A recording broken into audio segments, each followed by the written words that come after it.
上一集，勋武明押送安保总监枪杀案嫌犯甄小强至樱桃小镇接受审判，途中在沙漠一加仑旅馆进行休整，把我们最好的那间开给他。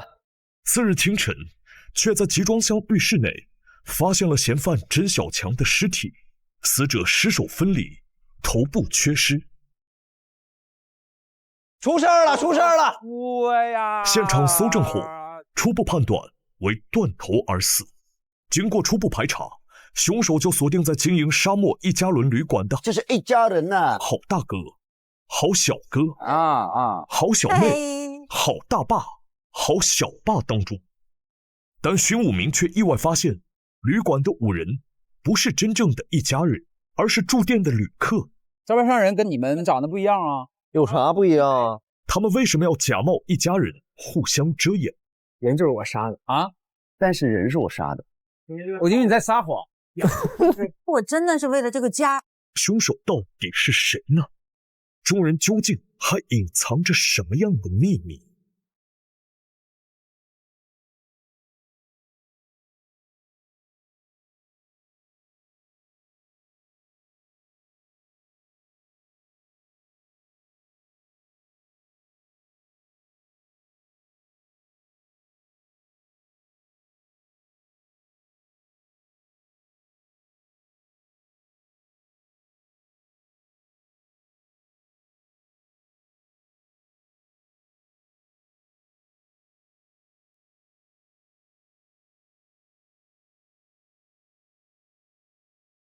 本节目由外星人维 C 水独家冠名播出，满足每日100%维 C，就喝外星人维 C 水，案件分析一切全搞定。感谢鸿蒙2合1平板电脑、华为 MatePad Edge 对本节目的大力支持。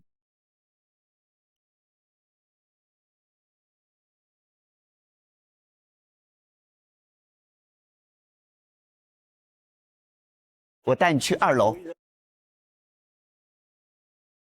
2楼。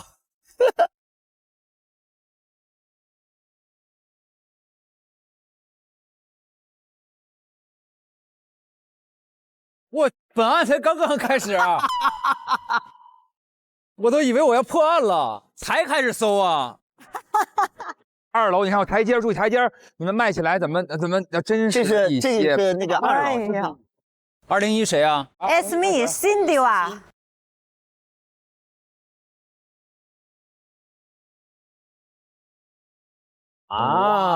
迪瓦。Cindy 啊。哦，所以末日之声是这个。末日之声。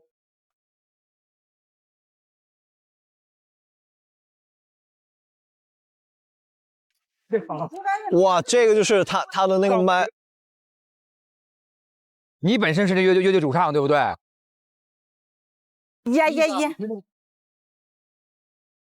你们但凡去点好地儿吧，全是那个蛮牛酒吧、雪服现场跟雷狮公馆，那有啥办法？这动物园一直演出啊，动物园巡演的。你这边的名儿就起成这样，怪我。到每一个笼子前面给动物演。所以原来那家人是你们的粉丝，也不能这么说。新迪瓦，这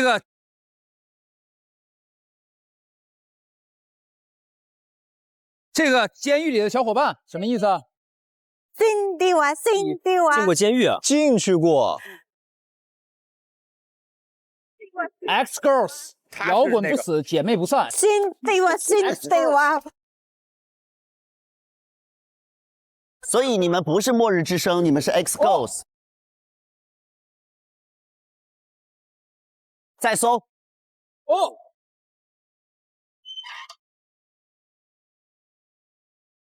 为啥烧成这样呢？判决书，判决书，20年，辛迪瓦故意伤害罪，20年。你越狱了，然后就开始演出了。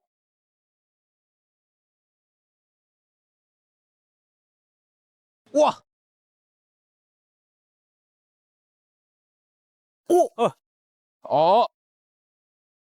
小手枪，没有子弹，没有子弹。玩上小枪了。你咋这么多钥匙呢？车钥匙呢？哎，还真是还。快说吧，还不嘁哩咔嚓全给翻出来了。还不说？说。好，我交代。我呢是一个酒吧的驻唱歌手，就每天上班其实特别快乐，但只有一件事儿，就是我这个老板真的是挺不是人的。他天天要不就打我，要不就踢我，要不就扣我钱。有一次在后台他又开始打我，我实在受不了了，我就拿酒瓶子把他的头给他啐了。结果第二天呢，他就以重伤他这个罪把我给弄进去了。因为他特别有势力嘛，就给我判了20年。我也没办法，我就被逮进去了。逮进去之后呢，结果你看人有才华在哪里都能放光啊。这个狱中啊，突然间在3年以后号召说支持大家的爱好，在狱中呢进行了一个选拔赛，他们要选一个乐队啊，我就被选上了啊。一共呢我们就有3个人被选上了，我们就组成了一个 X Girl 的这么一个摇滚乐队啊。然后在后面呢，突然间有一天呢，就获得了一个出去巡演的机会。嚯，这也太棒了吧！我们可以出去演出了。但是你在出去的那个上台的时候，是不是可以把那个手铐什么的暂时就拿下去嘛？你假装那个观众跳水，然后把观众晕走，好有画面。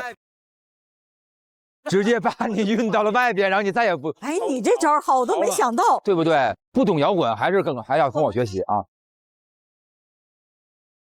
我们仨就是那个趁着手铐被那个拿下去之后，就把这个狱警给制服了啊。然后呢，就把狱警的枪还有那个他们的车，我们就都抢过来了，就等于我们就走了，越狱了。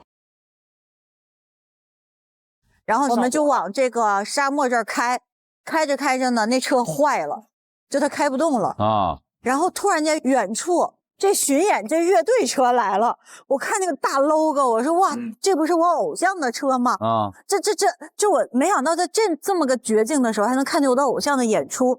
但是吧，我脑子就突然间转念又一想，这乐队的风格是什么？这乐队的风格是靠那种就是整个一个面具 cosplay 啊，面具啊，大烟熏妆啊，完全隐藏了。我们想这事儿我也能来，所以我们仨呢就又商量了一下。我们又把这乐队的车给劫了，把你偶像车劫了。对，你劫他们化妆品就够了，干嘛要劫他们的车呀？你不要化妆吗？因为他那个车是个舞台车是个舞台哦。然后把人的衣服呢又抢过来了把他们弄走了。然后我们仨现在就是这个乐队，还冒名顶替别人乐队。然后我们说，哎，我们又有这个乐队的身份了，我们当然就跟过去告别了，我逃出来了，我就把我的这个以前这个衣服就给烧了。所以呢，我后面呢就以这个乐队的主唱这个身份来走起来了，巡演起来了。那你怎么来到这儿了呢？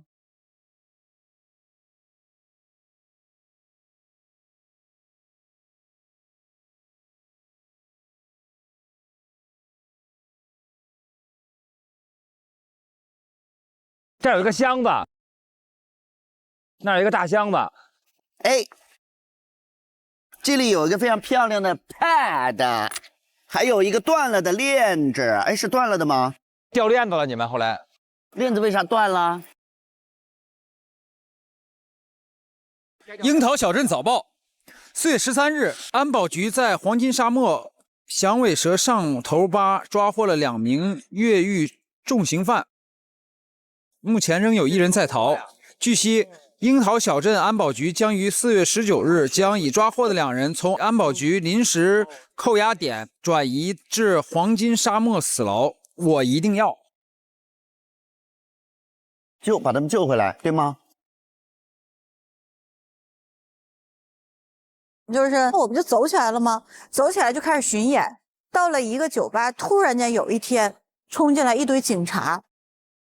就说台上这3个人是冒名顶替的，我们已经查到了，他们3个是越狱出来的，现在就要把他们3个绳之以法。然后呢，我就说那咱们就分头走吧，然后在樱桃小镇集合，咱肯定能跑得出去。然后到时候见姐妹们，我们就撤了。撤了之后，我在跑的过程中，我脖子上这个项链就断了，我就有一种不祥的预感，因为这个是我们，它是个 X 的蝴蝶的形状。等于是一个组合的信物嘛，然后结果我就逃到了这个旅馆，到了旅馆之后呢，正好这个前台这个小妹妹，她以为我是这个主唱，然后她是我的粉丝，她看我就特别开心，也特别热情。她说那要不你就住到201房间吧，所以我就住到这儿来了。住到这儿来，结果我本来想行，我在这儿住一晚上，第二天我就继续找我的姐妹们嘛。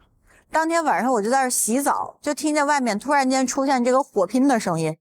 我一看就是大跟冕在楼下在火拼，然后我也不知道他俩为啥就在下边就打起来了。然后我也下去，我也就跟着打，因为我很怕他俩把我那车抢走。然后我们打成一团的时候，一回头我才发现坏了。原来在这里的一家人把我的车开走了，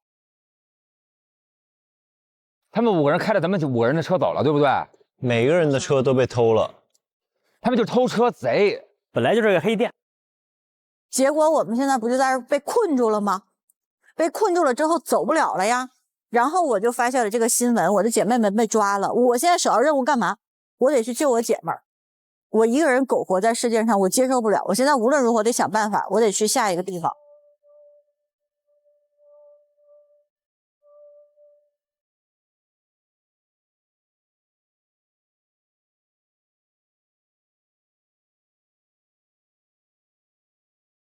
呵，这上面有血耶！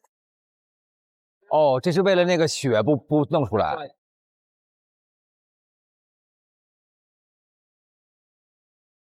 那为什么要杀他呢？你那车，你有车呀？对啊，对呀。那我得上你以为叫你来干嘛的？没你的车，谁都走不了。你好，欢迎光临沙漠一家伦餐厅，请进。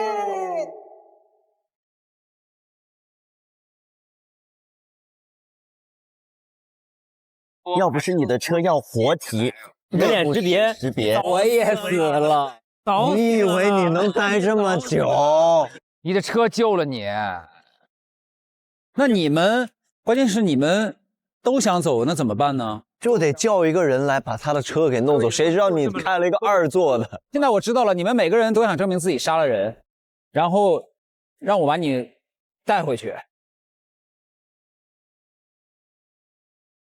然后这样你就从这里走出去。太睿智了，睿智了。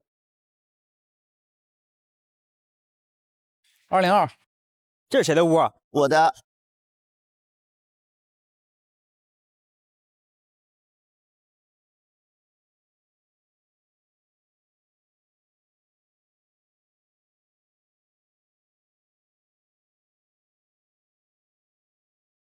哎，他跟这个乐队也有关系。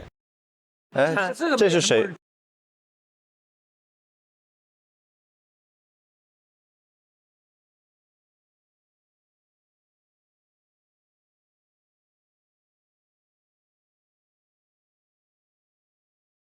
这怎么也是末日之声乐队？你也是末日之声啊？没有想到吧？其实我们5个就是一个乐队，贝斯手王冕，吉他手吴昕。哎呦，这俩人都不是你俩，这是何老师。什么何老师？我叫何王子。何王子，你劫了他们的车？我就是那个被巴顿纸成的内裤在沙漠里面被抛下的那个人，他还有脸说是我们的粉丝。我当时劫的是你的车。对呀，对，谢谢个头啊！谢谢偶像，但是你还是我的偶像，你还是我的偶像，我是真的喜欢听。我炸你啊！从他们的装扮，他们是一个年会乐队啊，就看上去也没有很酷啊，就是一个年会乐队。我们很厉害的，红，特别很红，在年会上特别红啊，很红。我们在这片沙漠非常的成功。哦，所以我们是正经的末日之声。他们的 dress code 是短裤，每个人必须穿短裤，必须穿短裤。那你怎么会到这儿了呢？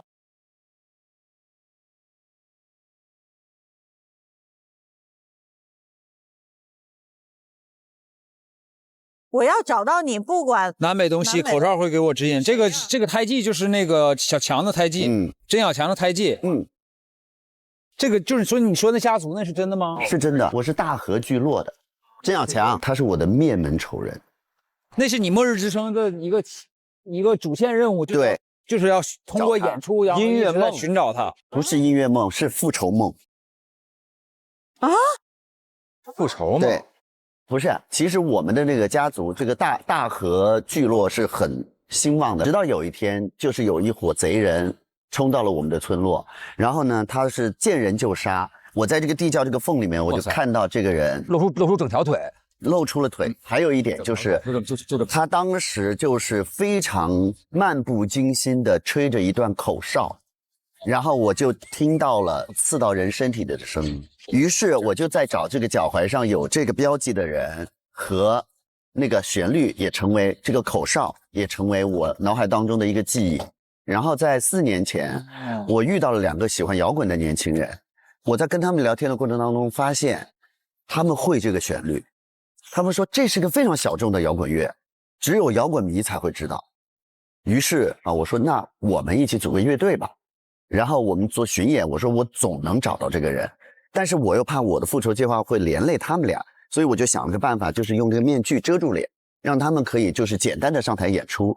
但是呢，我还设计了一点，就是所有的人都必须要穿短裤来看演出，然后结束的时候要做一个dress code 是短裤，对，还要做一个左腿侧踢的动作来做 ending， 所以我们所有人都要这样，这样我就可以在人群当中看谁有这个标记。结果演了这么多年，就一直没有找到这个人。然后呢，我们在巡演过程当中，结果被3个女的给劫了。就是4月份的时候就劫了，劫了之后呢，就把我们衣服给扒了，然后要我们的装备，要我们的演出场地。因为我弄了这个火焰战车，它会喷火，而且它就是停到一个地方之后，直接就成为舞台。我说他怎么知道停那个车的舞台？但是呢，我后来吃惊的发现，从新闻里看，怎么末日还在演出？对，末日之声怎么还在演出啊？然后呢，我就通过，因为我有一个定位嘛。我发现我的车在这个位置，在樱桃小镇附近。于是我就跟着这个车来到了这儿。我是来找我的车的，我就又花钱租了这个202，然后我就知道了他在201。然后我本来要去找他的时候，突然外面就开始吵了，就开始打枪。结果呢，下去就看到大跟勉他俩在抢车，火拼他俩。然后可怕的是我的车也没了，我的车没了，我的火焰战车也没了。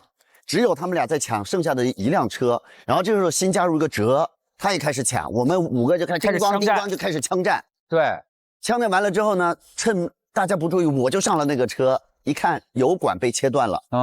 你车是坏的。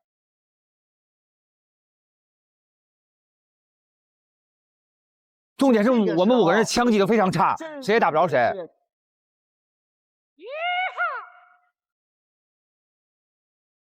重点是这个时候我们的子弹都打光了，没打着还打光了。他飞球飞标准，结果打人谁都打不着。这个时候你打来了电话，然后我们就说不行，我们得把这人招进来，因为他来了不就有车了吗？然后呢，你要订房了之后，我们就说已经没房了，你知道吗？所以呢，我们就把仓库简单的收拾了一下，让你住了就说有房。结果你入住的时候，这个甄小强不是被铐在那儿，不是呢，他就在那吹口哨，我一下毛都立起来，就是这个旋律，是他。然后呢，我就趁就是水洒在地上什么的，我就那个弯腰擦水的时候，然后撩开看了一眼，有。果然是我就觉得命运真的太荒唐了。6年了，我在找这个人。幸亏我劫了你的车，开到了这儿，你找到了他。不过也是，那不然的话，我永远不可能找到。不然他也会得到法律的制裁的，因为我已经把他抓走。对，但是他更想自己。我手刃他。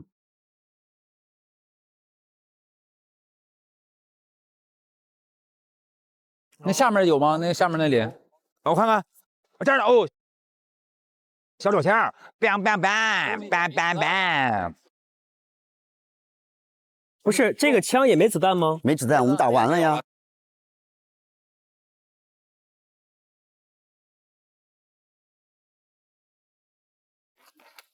哇，这有这么多手柄，这就是那个飞升器。干嘛非要生气啊？但是这个飞升器是人老郝家的呀，为什么在你这儿呢？沙漠飞人助推器，就我发现了，我拿来用呀。开启2次了吗？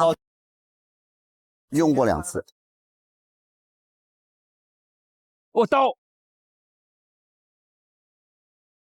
哦，拿这个割头，这个能割吗？不能吧？这咋割头啊？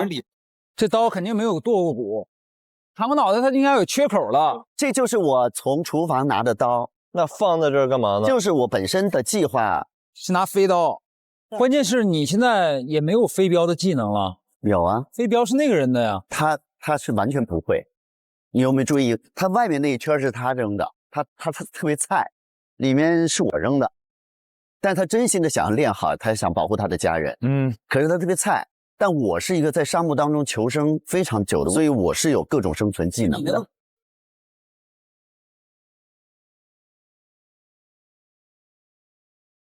所以你那个故事是类似于唐门的故事，占用暗器。走，换一个203。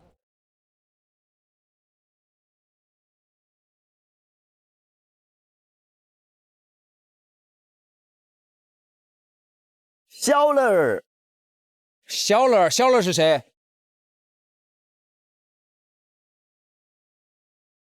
他这里有一个相册，你在长大，我在成长。他在学习做一个好爸爸。你当爸爸了？对，这是我女儿。1岁，1岁你长出第一颗乳牙。2岁诺诺的声音叫爸爸，心都化了。3岁你问我妈妈去哪儿了，说你想妈妈了。4岁你给摔破的鸡蛋举办了葬礼，就很善良的一个女孩。5岁你自己扎的辫子像倔强的小草。6岁摔倒了自己爬起，说书包太重了。就只做到了6岁。7岁以后呢？他就失踪了。失踪了。他失踪了，为什么呢？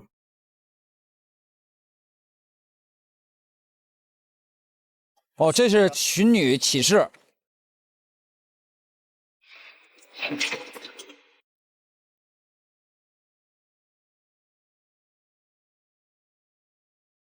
寻女启事，言罢心牵挂，现寻心肝宝贝女儿，名为小乐。小乐于 M261年失踪，现年11岁，右手小拇指有颗小痣。这是你女儿的唇印吗？哦，脚印是吧？不是，那意思他找了很多地方。对。如果你们有他的什么线索，可以帮我寻找一下。给我一个，我帮你。这小孩太好看了。我女儿真的很可爱，而且是一个非常善良的小朋友。那他是怎么失踪的呢？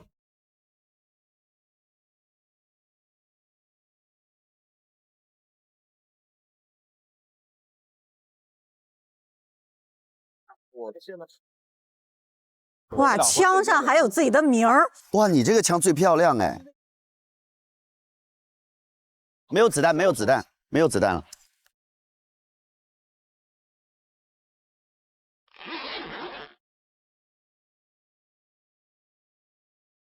所以你原来我看到的时候懵了，我看到的时候他原来是那个开车那车队的黑沙车队的。对，我本来是黑沙车队的。这是谁啊？这个是我太太。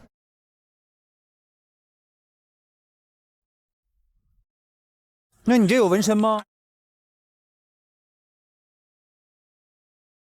哎呀，好可爱啊！喷火的小轮。那这个你太太上面是啥呀？它是一个小老虎。它是个小老虎。你看你有了小老虎吗？有吗？我没有啊，我没有啊。没，怎么可能？你看你一撸起袖子，你有小老虎？我没有。我有。痦子，你看这边。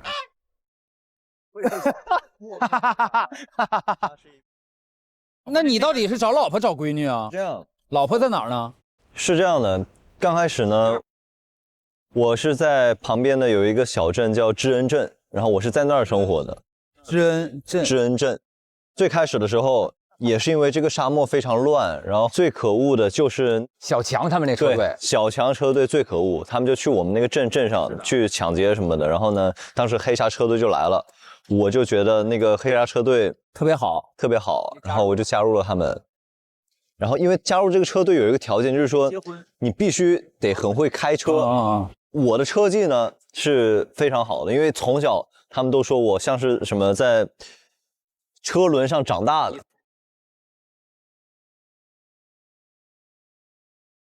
你自个儿说谁信呢？什么车轮？独轮车呀，在车轮上长大的。总之我的车技比较好。车技啊，行。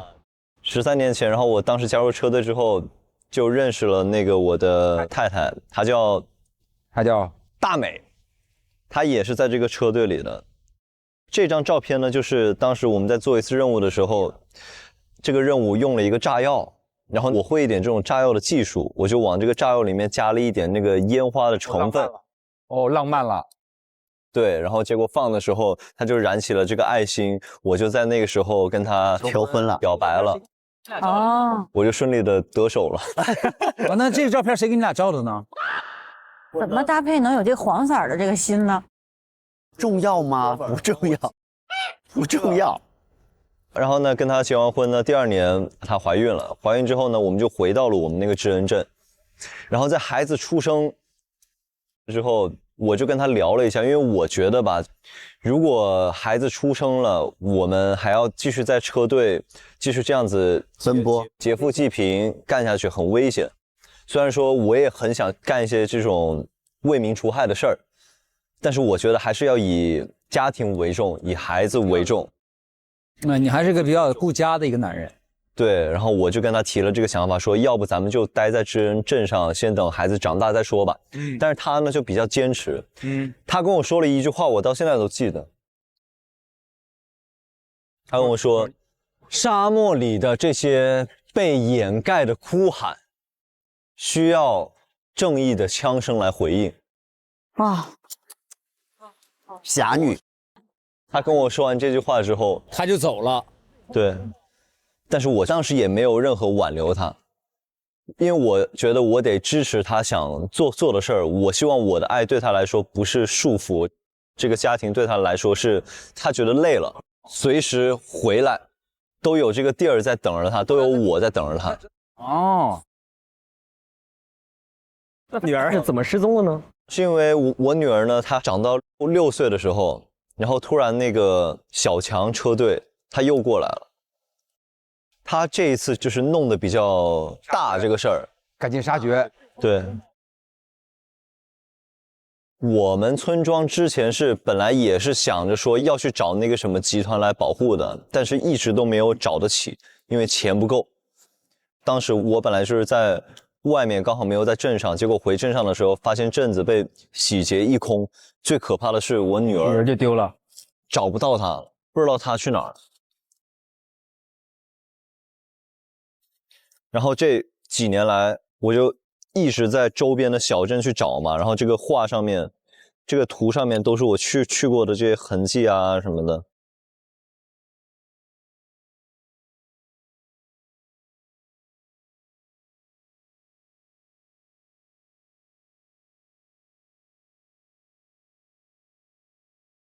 但是一直都没找到他。那这你太太她知道你把孩子弄丢了吗？我到现在都没见到他。如果我见到他，我应该会挺愧疚的，因为我们女儿这真的挺可爱。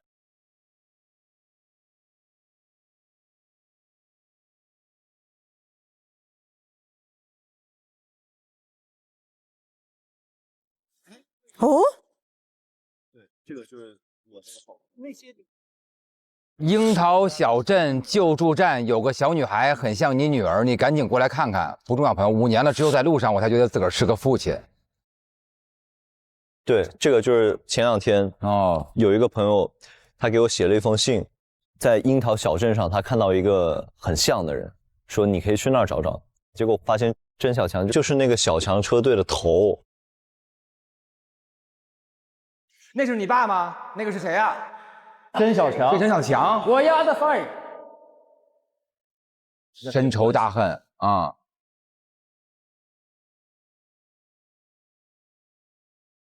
但是等于你来到这儿了之后，你要找这个你女儿，结果发现你的车被偷走了。是。然后我打电话来，然后你又把我引过来，引过来之后，你又发现了这儿正好是甄小强，所以你要杀了他。对。一举两得，一个是报丢女之仇，另外一个也可以有位置走。这个是我的动机。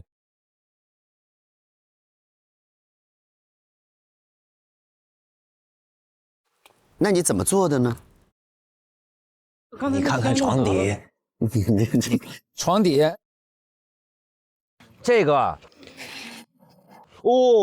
哎呦喂，何必呢？玩这么狠吗？哇，还超静音电锯。你看我露出瞳孔什么意思？是你干的事儿。枪没子弹了，电锯还能用。哎呦，什么？他就没有声音，是不是？对，他用的时候没有声音，一点声都没有，还是会有那种，没有那个声音。跟那个死人说，这静音的，不能叫唤。死人说超静音的。那用它干嘛了？就锯头啊，锯头这很快，速度很快，连血都见不到。你怎么喜滋滋的呢？他像个变态一样。你锯完之后，他应该有血啊。我不知道是谁帮我善后了呀。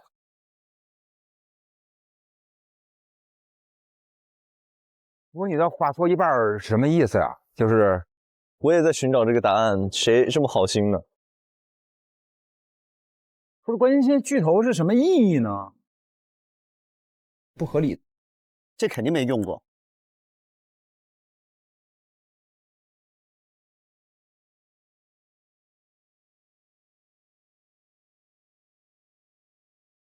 走吧，204了。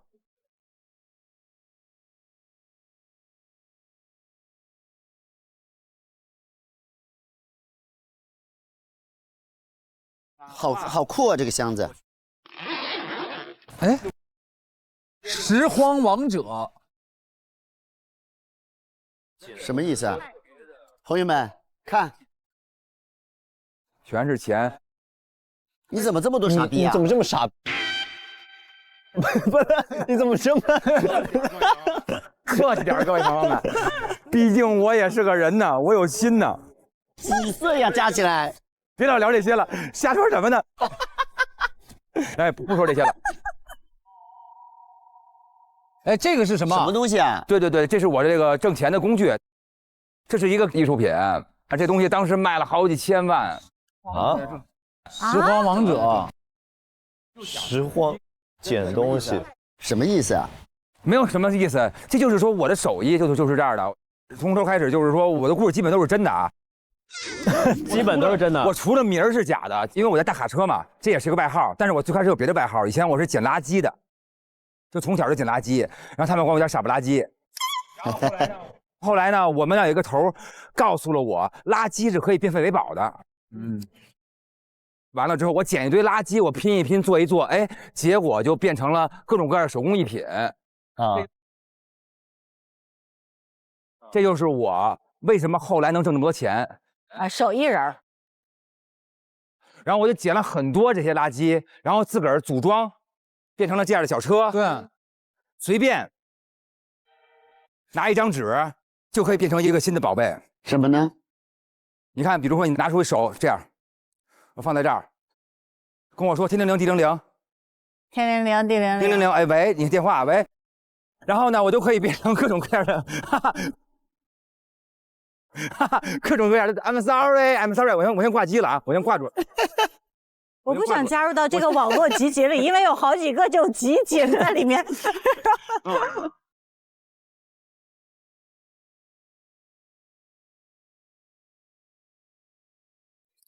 大卡车，黑鲨车队是我的梦想，你们是最强的车队，我做梦都想成为一员，为车队贡献力量。确实，我虽然拿着挣很多钱，但是我觉得我不能光靠捡垃圾变废为宝这个，我还是心中有这个正义之梦。我就听说你们那个黑沙车队劫富济贫，能够成为英雄，我就特别想加入你们车队。然后那个不就来了吗？基础驾驶测试不合格，应急反应测试不合格，紧急避让测试不合格。嗨，别再念了，太丢人了。再说没脸见人了，哥们要点脸吧。梦想很烫。但车不是这么开的，车队成立以来没见过像你这么开车的。隔行如隔山，祝你成功。不合格不予通过。他让黑沙车队完全的给 pass 了。哎，这不信手拈来的事儿吗？我不行，你不知道我这些车有多惨。我去面试的时候，他们就让我开了一圈，就直接把我招进去了。这么难？你别聊了，人和人是不一样的。我人中还比你长呢。是不是？我们有不一样的长处。那你这么没天赋，你非要你什么也没天赋？这话说到底了吗？非要开车干啥？我就是我也不知道怎么了，我这个命啊，就是手一碰方向盘，那个车就会出现一些状况。然后我上回刚一碰那个方向盘，那方向盘它就变成了行天柱。然后就是我开车总是出现状况。所以我就没有加入这个车队。然后，但是我就真的很想加入这个车队，怎么办？当时我就知道了有一个42号货物，这个东西是一个国宝级的这样一个东西，对。然后我就是说，如果我能够去拿到这个东西，当一个敲门砖似的，也能进入他们车队。那你怎么来的这儿呢？我来到这儿是因为我要跟踪那个42号货物。这里时来运转。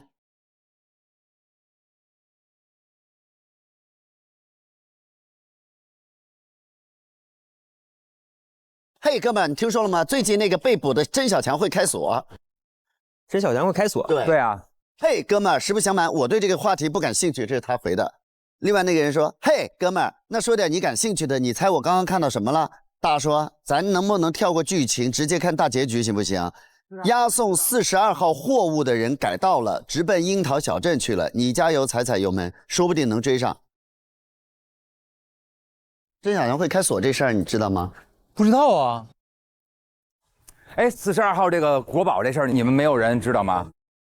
我没有人知道。不知道啊？只有我一个人？那行，那得了。就是因为我在这儿歇脚的时候，突然间42号货物改道了，我赶紧去追嘛。我刚要去追，发现我车被偷了，然后我就看那底下还有最后一辆车了。我刚要去上那个车的时候，子弹飞过来了，他向我打子弹，不知道为什么。为什么？烦你呗。就是因为烦我嘛。我有一个梦想，我只是想去拿那个车。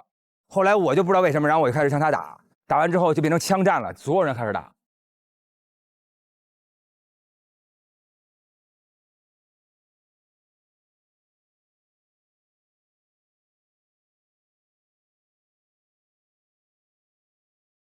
哦，红枪，他这个枪颜色会不会有什么？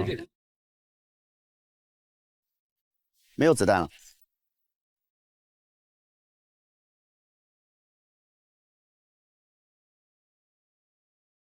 那你为什么要杀曾小强？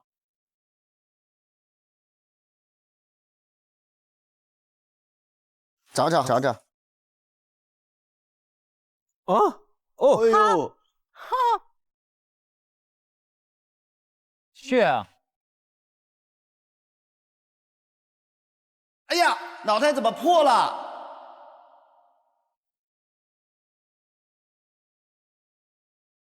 为什么要杀曾小强？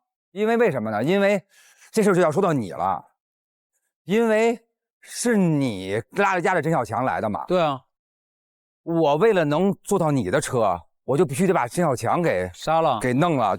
对，然后你去抓我，因为你正好要去那个樱桃小镇，我要去的下一个镇儿。那你怎么能到这儿就你又能逃跑呢？我没有要逃跑啊，我没有要逃跑。他想到了樱桃小镇把你干掉。没有，你也太……还是你要不你黑沙队的呢？是吧？没有那么狠，我就是想你先把我抓走。抓走了之后，我到那儿再说我能不能逃。但是我先要去拿到那个42号货物啊。你这个在哪打的？加油站那边打的。在加油站那边打的。对，加油站那边打的。他这晚上让我锁那儿，他怎么可能在加油站那儿啊？这不是开锁吗？对他自己开的。嘿嘿，这个就是你这自个儿，嘿嘿嘿嘿，很可爱。这个就自己想了，嘿嘿，对，这就自己想了，嘿嘿，侦探，这就交给你喽。对哦，这就是你要去破案的点了。他还出去过？对。哦，对他不知道他出来过。侦探怎么样？你看看，侦探。你在加油站发现他是在外面自由行动的是吗？对呀，要不然怎么打他呢？那你给侦探下毒也是为了就趁他睡着去，本来你是想杀郑小强是不是？对呀。那你等于把他下了药之后，你去了发现郑小强他不在了是吗？对呀。所以肯定那不是第一现场嘛。对呀。然后呢？没有什么然后了，然后后来就拿着打了呀。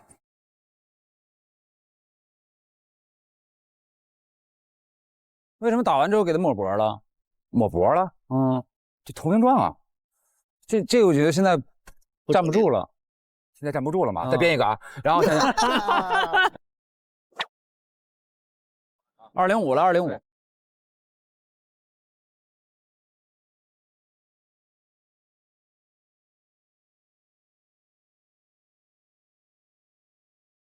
他这个，你这个你也是车队的。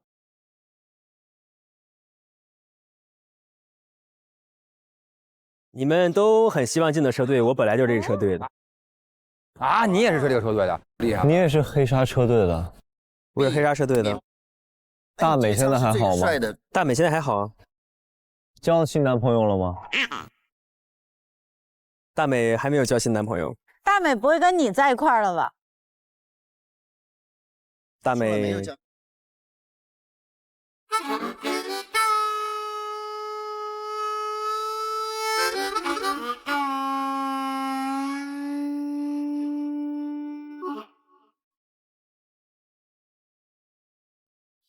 哦？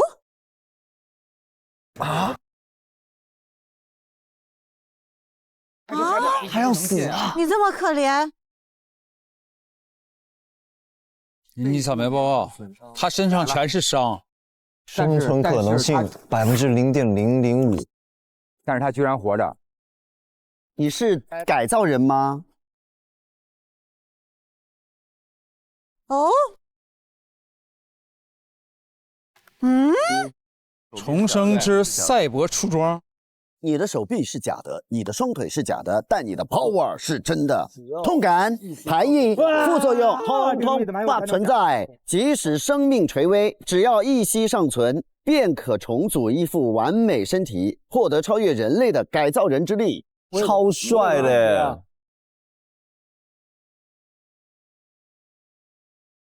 M 款入门级 ，Q 款五官可自捏，拥有金弹脱壳技能。遭遇死亡时，该款改造人可自动启动保护机制，进入待机状态。危险过后复苏归来，苏醒后需自主前往医疗舱接受治疗。改造人编号007，型号 Q 款。这就是为什么打完之后他还能站起来。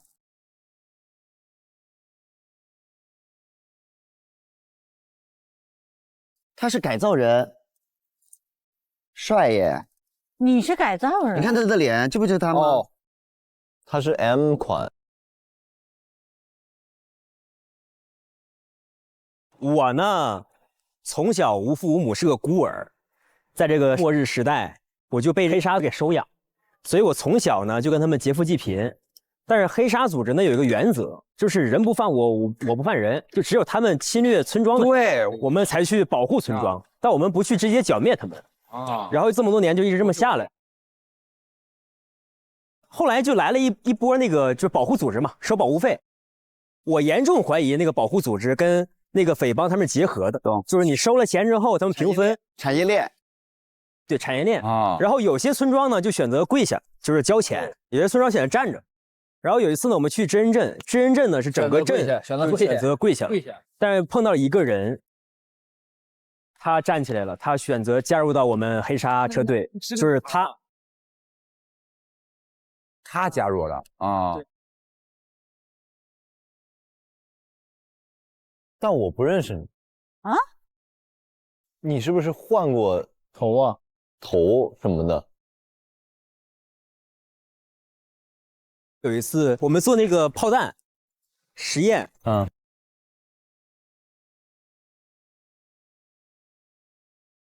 当时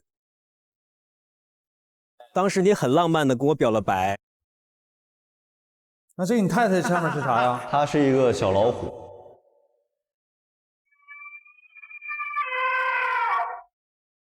啊！我的天，真的是大美，她真的是大美。你的太太现在是条汉子。等一下 ，hold on。哎呀，我不破案了！啊！编剧老师出来！难怪刚才那个表情是，大美还好。你搞的什么？大美现在还好吗？大美现在还好啊。后来呢，我们俩就相爱了，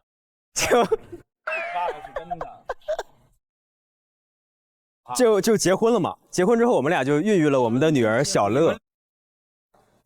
你看，所有人都丢掉了那个海报，只有他一直拿着。后来呢，我俩理念呢就非常不合，因为他觉得呢就应该安定下来，就是相夫教子，其乐融融。但我觉得还要战斗啊，所以呢他就很尊重我的梦想。我说女儿就交给你了，我就走了，继续去打打杀杀，我就变成了孤狼，荒野孤狼。我就主动向那些匪帮进行出击。然后在一次非常激烈的激战当中呢，我就受伤了，就差点死了。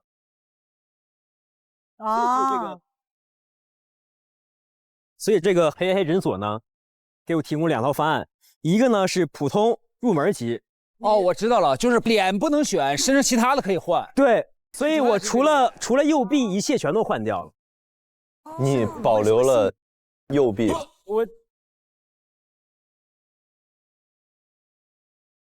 没事，你保留了这个右臂，我就懂你的意思哦。你还是起码还是内心中还是有的。那你可以选性别吗？其实我现在就是没有性别之分了，因为我整个人是机械的。但你的思维、你的记忆还是大美，都是自己的，大脑是在的，右臂是在的，大脑是在的，其他全都不是我。然后我的腿呢，也跟那个死去的墙一样，就是有一个你媳妇儿，所以你扫这码，它应该就是 M 款，对，它就是高级货，它是 Q 款嘛。哇，那你还会生病吗？我现在只会生气，就是我的女儿去了，对，闺女丢了，我的女儿呢？不是你刚刚有没有好好看过？我看了，咱们女儿3岁的时候，她说她想妈妈了，妈妈去哪儿了？她说她想妈妈了啊。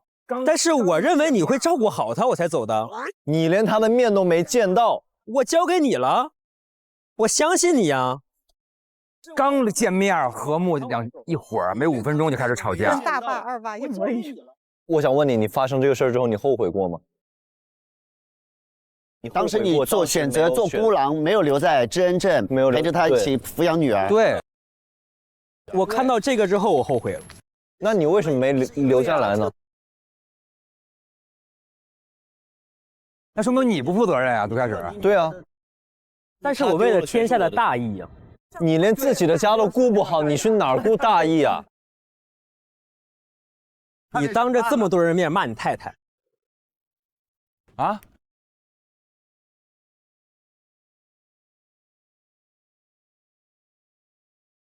哎呀，这下面还有一个东西呢，要一手机。哎呦，好帅啊，改造人！哥，重磅消息！第一财阀金宝准备派人押送一件代号42号的顶级货，横穿黄金沙漠，好多人都盯上了，听说价值连城啊！这么值钱，啥时候出发？会经过哪里？早就出发了，听说14号会到黄金沙漠那个沙漠一家人的旅馆歇脚。咋的？哥你要劫？非劫不可！干完这一票，那些聚落就有救了。我觉得如果平民他有物资有枪就可以保护自己，所以我很需要这笔物资，我就来到这儿。后续的呢，跟他的故事就一模一样，就是要位置。对，然后同时我也需要杀小强，因为平时我就以杀这个首领为荣嘛，就因哎我项链呢？哎呦，这是啥呀？这是你的徽章吗？收集出来的徽章，我杀一个我就攒一个，杀一个攒一个。本来我就要杀他，还是黑鸭队的集勋章呢。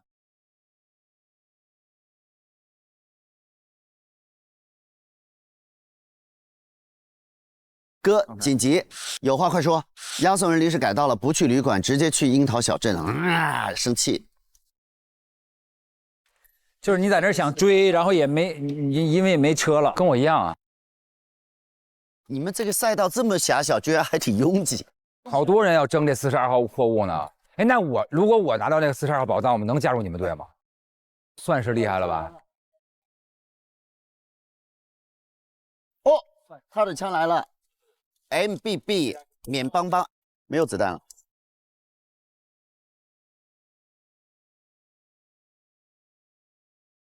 侦探，你说你要去这个地儿看看吧？去啊，这个才是一个来去露台。这是花园。你看这个门，其实当时是就这么打开的，开着的。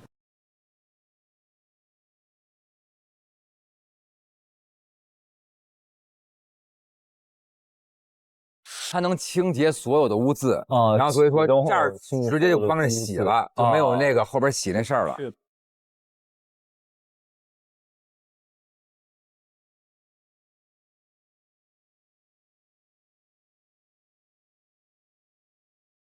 治疗前会释放麻醉气体，根据治疗时长决定麻醉时间。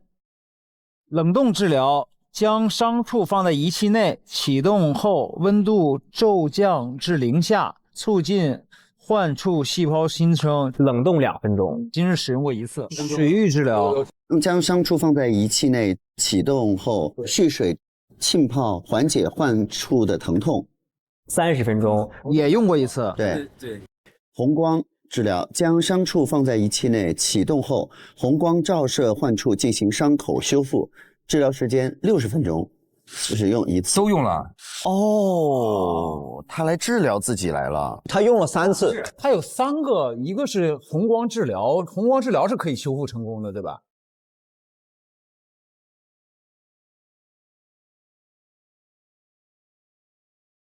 哦，全是血，污水箱里面。就等于他治疗过呗。对，周志强已经来治疗了。这不脑袋被他砸了吗？他头在这里面吗？所以王，你现在我怎么称呼你啊？你叫我脸邦邦，或者是脸邦邦大美，别叫他大美。哎，大美，你来治过吗？今天？我没有。你别叫他大美，他不喜欢。钱大美，钱大美，对，钱大美。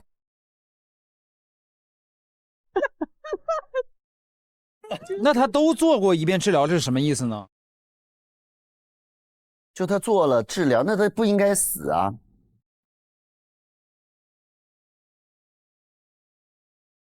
他在做治疗的时候，有人直接就这么一下给他就弄了呗。对。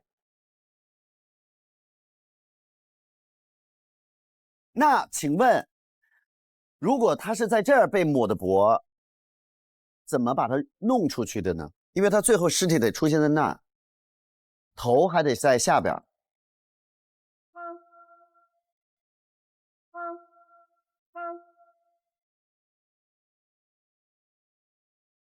哎，那个上面是有绳子的痕迹，对吧？对，这个厉害了。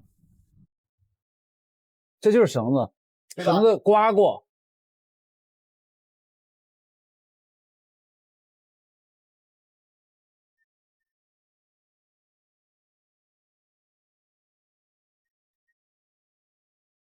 再检查一下，再检查一下露台外围吧。但是这个是对的，这肯定是对的，他肯定是用绳子了。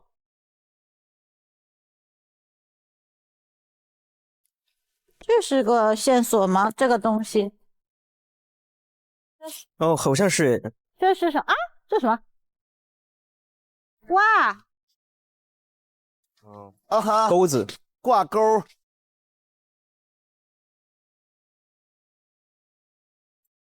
哎，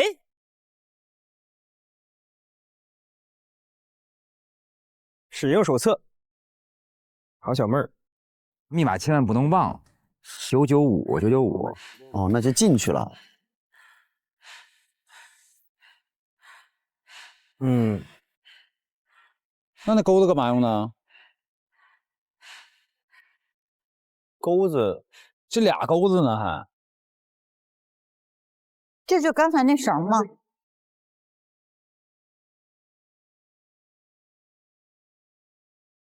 那他为什么要把这搁在这儿啊？什么意思啊？就不让别人看见那个密码吗？不是，这就丢了，被凶手丢弃了呗。哎，这棵树怎么断了？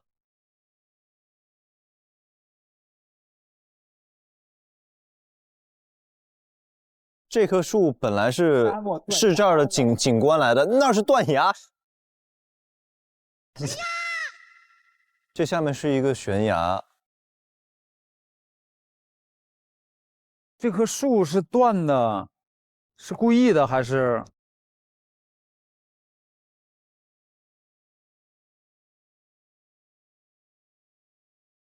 不是，上面从这儿能爬上去，对吧？对，这地方能爬上去，然后也能进去，有密码也可以进。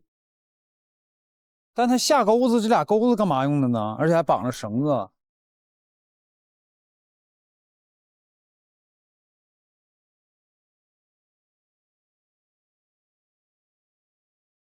哎，什么声响？什么响了？你那手机响了。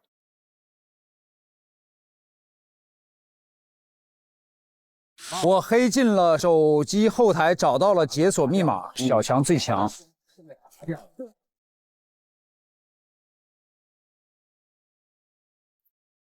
太强了！哇，帅啊！改造人死亡时将自动进入10分钟假死状态，随后复苏。复苏后需自行修复致命伤。该机制24小时内仅能生效2次，第3次死亡为真正死亡。死亡时心脏会发出高频率蜂鸣声。检测今日复苏次数2次。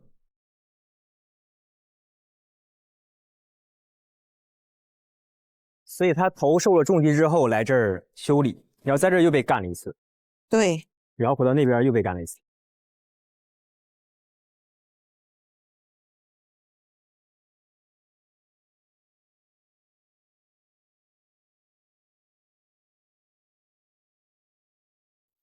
因为大家都想要当这个凶手，那为什么要杀他呢？你那车，你有车呀？那我得杀你。叫你来干嘛的？没你的车谁都走不了。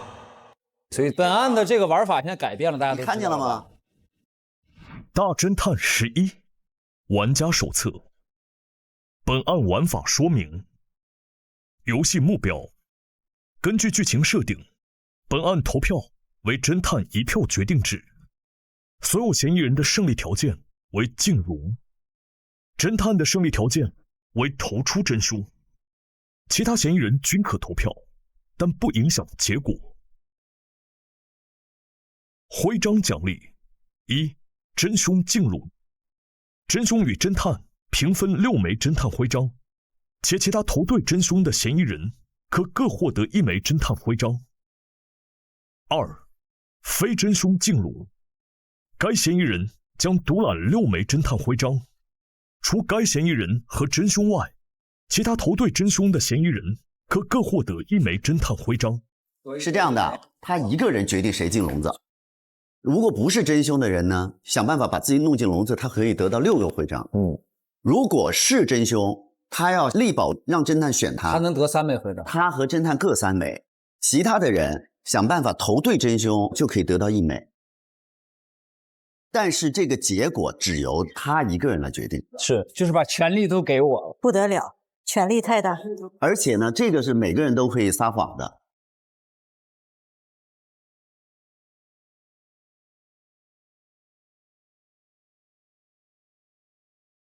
为什么一到我这儿改成这么难了？那我们先盘一下他现场的细节吧。我跟大家盘一下吧。行。原本作案的现场是在这个医疗箱里面，而这个医疗箱因为它有一个清洁的功能，所以你在现场看不到任何的血迹也好，或者是什么东西，而且还有人进去过了，他把尸体和头分别扔去了不同的地方。现在我们就是要还原到底这个人经历了什么。目前已知的是大老师可能是第一棒，对，他在外面用这个高尔夫球敲脑。但是你没发现他那东西后边没有修复成功吗？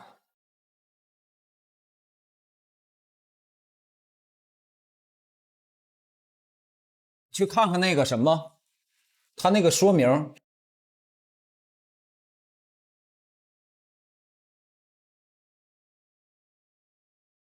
伤口恢复的只有红光治疗。对，就是冷冻就相当于给你贴了个创可贴啊。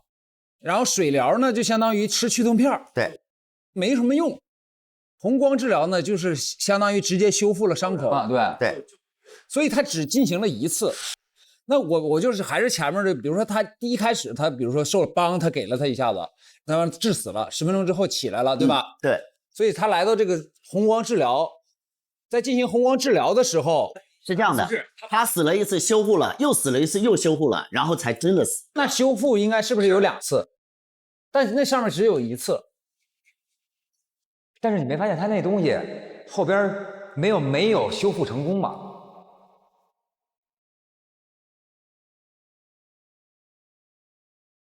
我是觉得这个冷冻治疗跟水疗同时用的话。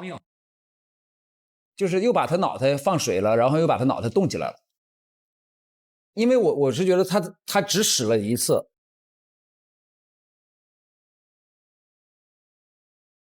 啊，那就变成冰块了。就这个，你是对的。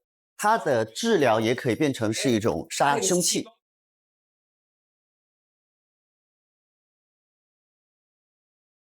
就水加冻是第2个杀法。但也没杀死，因为他死了之后，他还能再活一次。那他如果脑袋掉了呢？就是第3次嘛，那是致命的。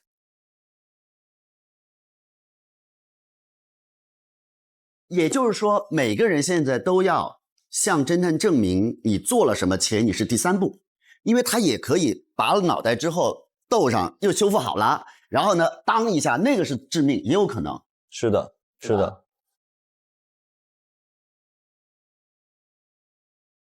那其实你们就可以还原一下你们作案的手法了。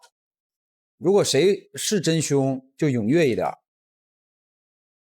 你踊跃一点吧，我看你挺积极的。你还原，我完全还原，完全还原。对，因为我也是刚知道我杀死了，我是刚才知道。然后我确定我一定是真凶。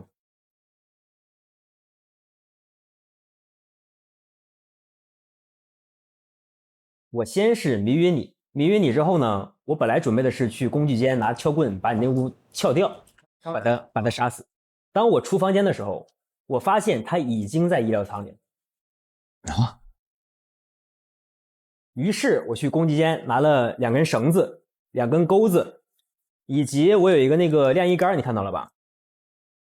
这是什么东西啊？这个是后来我的一些作案手法。我从侧面梯子爬了上去。然后把钩子放在2个绳子里，把它放在了死者的脚镣，把它吊起来。因为他当时头是在那个医疗舱里面。下来之后，我算好了长度，把那个绳子绕着那棵树绕了3周，把它拉了起来，固定好。但我承认那时候那棵树是完整，并且我也没有锯树。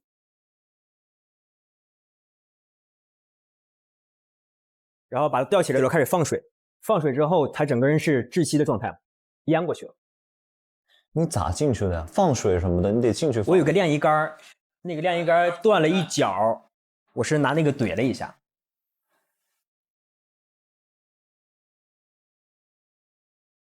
哦，因为他进去之后，首先啊，他要开始麻醉，所以我不确定他当下是死亡状态还是麻醉状态，所以我在上面趴了整整10几分钟。我确定人在10分钟以上，即便他是麻醉状态，他也一定溺死了。我刚准备走，他开始抽搐，他活了过来。我当下就发现他一定不是普通人，他跟我一样是改造人。我记得我当时那个手册进阶版 Q 版呢是有个金山托像，所以我认为他还能复活，还有一条命，所以我迅速摁了那个冷冻。我摁了冷冻冻住之后，就怎么挣脱都挣脱不掉。大概2分钟左右，我听到了那个蜂鸣声，它的蜂鸣声是长的，是滴。但我当时不知道那个蜂鸣声是什么，我是看了你那个短信，我才知道那个是他第3次死亡。而且我是后来推理，我才发现他为什么去这个治疗舱，是因为之前死过一次，那一次的致命伤可能是他给的。后续所有的，比如说树断了，他身首异处了，我完全不知情。但我能确定的是，如果谁认为他是身首异处才导致他死亡的话，这是在揽责。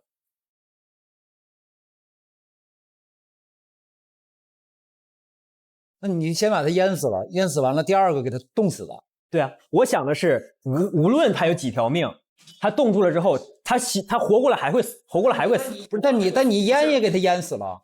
淹死了只是他第2条命。对，是，但是那个时候你什么也不干，他不还在水里吗？他10分钟醒了，但是他醒过来之后他在挣脱，所以我想如果冻住的话，他即便再醒过来的话，他也摘不掉，因为彻底把他冻死。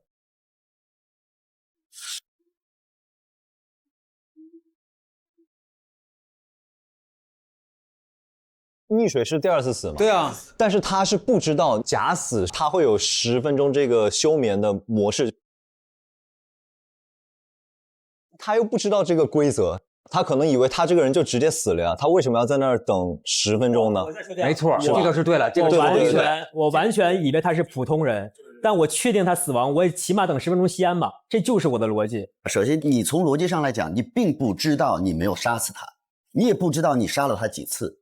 从我的角度来讲，你冻和水是一起进行的，就是这个地方你是站不住脚的。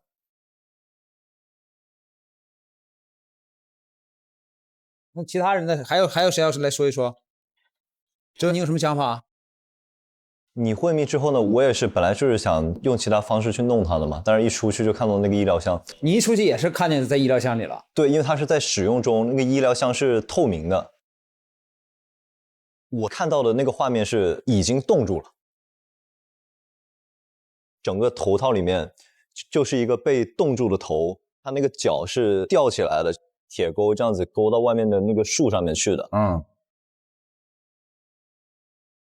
因为我们大家的目的都是希望就是说大家都能是这个真凶，第2天你抓我们走嘛。当时我以为他已经死了。但是我就想把这个现场给改造一下，来制造成好像是我杀了他的这个方式。然后呢，我就看到了那个绳子绑在了那棵树上面，那个树又在悬崖那儿。然后我就想到了，如果把这个树锯掉的话，那这个树往悬崖上掉，就能瞬间把这个头给拽开。对，扯开来，因为它刚好是在冻着的，这个也是冻着的，会比较容易分离开来。我就去把这个树给锯了。因为这个树它是在1楼，它仓是在2楼，所以我是跑到1楼去割那个树的。跑到那个树旁边的时候，我看到那个绳子在动，然后你发现它还活着。我当时也不知道发生了什么事儿，我就只能赶紧把这个树给锯掉。然后那个树盖掉到悬崖下的时候，就是那一瞬间，我听到了那个蜂鸣声。我刚刚为什么知道那个蜂鸣声的时候有点诧异，是因为我一开始不知道是啥。本来我刚开始以为我不是凶手。那个治疗舱虽然看着比较小，但其实它的这个高度挺高的，它的身子到了上面那儿的时候又经过了一次碰撞，然后绳子又断了。那可是后来那尸体为什么在我屋呢？后来应该还有人去了。这个怎么去的我就不知道。从我的角度是这样的，我是在后面去的，我进去的时候他还是活着的。然后我就拿了一把刀，我就把他的脖子这里给抹了，抹完之后，我想处理一下现场。我在处理的过程中，我看到外面有一个手电筒，一个人要往我这边走，我非常慌张，所以我把它转移了。你们有印象吗？在我的床上有一个带血的雨衣。其实我是用雨衣把这个整个的他的身体放到了仓库那个地方。我为什么会转移到那边？因为我把侦探的钥匙偷了。我把它放到了那个水池里，开始冲它。我把这个痕迹都冲完了之后，我走了。至于他的头为什么在地下室，我真的不知道。医疗舱怎么进去的呢？医疗舱的密码在曹小妹那儿，然后我正好住在曹小妹的那个房间，我发现了医疗舱的密码，我用完之后我扔到了刚才那个花园里啊。那你抹脖的时候听到蜂鸣声了吗？有，抹脖的时候有这个蜂鸣声。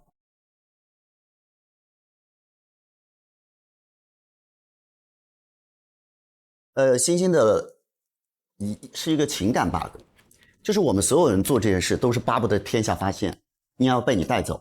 所以如果你发现有人来，你根本不需要慌，你更不需要把这个尸体挪一个地方。你被逮着了才是好事啊，你怕什么呢？我的认知是这个人头只能属于我呀，我不希望别人跟我抢这个人头啊。不是，如果来的是他呢？你没有必要慌乱，因为这件事情，我们所有人做这件事情，就是希望让外界知道。不，我的点就是说，这个人就是我杀的，然后我就是要走，我不确定来这个人他要干什么。我觉得欣欣有一点我会认他，就是他去的时候人已经死了，他用带血的雨衣把这个人拖到他不应该在的地方，因为只有这样他改变了现场，他才可以被跟别人说那是我干的。因为那边因为他会自然的清洁，只要一清洁完，第一现场就不是这儿了，而只有他自己知道头在哪，到时候他就出了，哎，我告诉你头在哪，因为人是我杀的，所以这个功劳就是你的。头你搬的时候在身上吗？在啊。大老师一定是搬头的那个人，这不就是这肯定得有人搬头啊。头一次是这样的，拿那个高尔夫球杆那个打了他的头，确实这是我打的。他当时导游队的那个加油站附近嘛，然后我把他那个拖到了不远处的一个那个沙的地方，给他埋起来了。然后我想回去呢，我再一看他起来了，我就跟着他走，他就到了刚才你们那个医疗舱，对。然后那个舱刚要关的时候，我也顺着进去了，之后他就回头看见我了。然后我当时就觉得这人怎么又活了，拿那杆子又打他一回。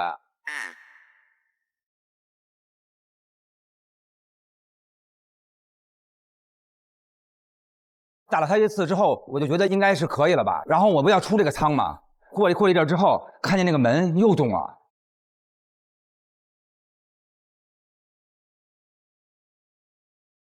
然后我就后来又进那个舱之后，把他的头放在里头，趴在那儿，然后让他们里头放水，然后把他淹死了。这个也你杀了他3次，这个你三伤。所以你的点是你到的时候也没有绳，也没有什么都没有。对，我是最开始的那个，对。然后呢？最开始就然后不是淹哪怎么给打死的吧？淹完之后就有蜂鸣声了呀。你们每个人都听见蜂鸣声了呀？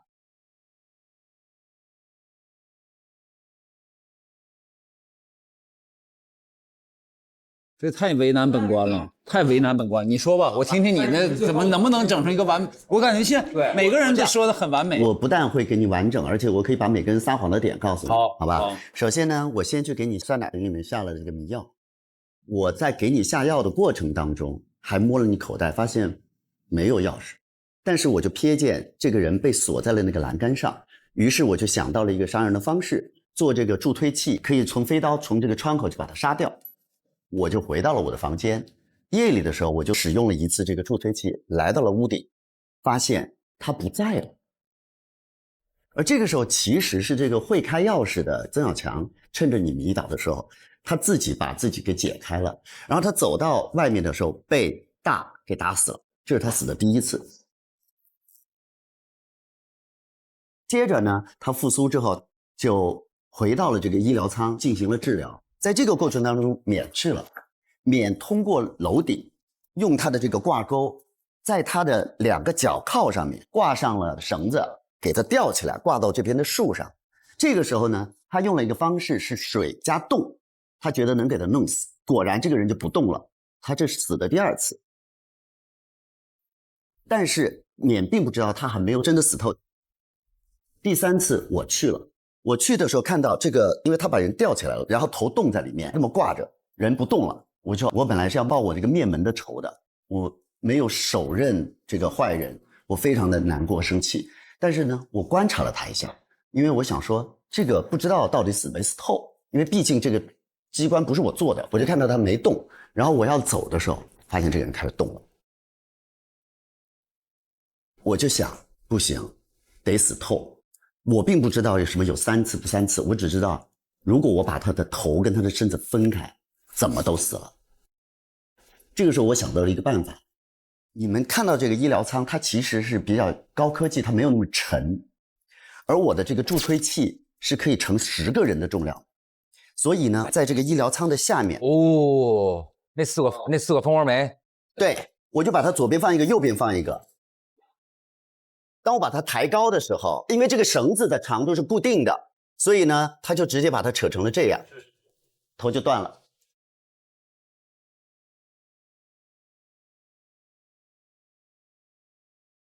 第1次是我飞到你的屋顶，想从那个；第2次就是我把这个舱抬起来了。那跟你一样嘛，等于也是把。这个时候我听到了蜂鸣声。我看到他头断了之后，确定死了，我就离开了，然后折去了。你看到我了？我没有看到你，我就跟他讲后面发生了什么。他呢，希望在这件事情上有自己浓墨重彩的一笔。他把树给砍了。对，他把树砍了，这个时候这个腿就会掉下来，别人会觉得他是树把他带下去的，就可以变成是他的功劳。他走了之后，星星去了，星星看到这个人身首异处。然后呢，他要抢一个功劳，他把尸体搬走，他把尸体搬走了，改造了现场，把他搬到了一个新的地方，造成好像是在那儿他手刃了这个人，切掉了他的头，同时还用水把他冲掉了那个一些血迹什么的，造得非常的像，这是全部的过程。那现在头是谁藏的呢？你。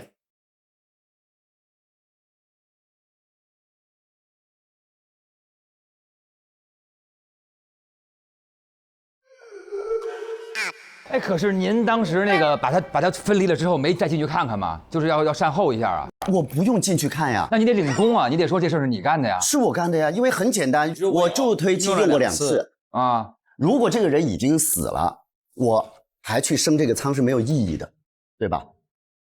明白了。但是这能证明是第3个人吗？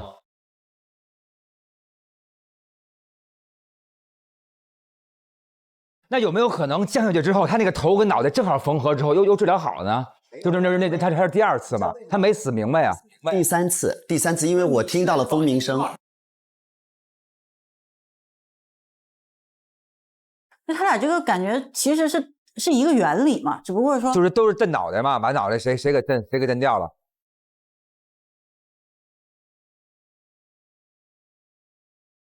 我觉得大家都在争最后一个进房间或者最后一个动尸体，但我是第一个说的，并且我说过我肯定不是最后一个碰尸体的，后面一切的人都会觉得是他们身首异处才杀了一个人。但是我是觉得身首异处这个是一定能致死的。我首先我以为他是普通人，我认为溺死就可以，我没有想到他会动。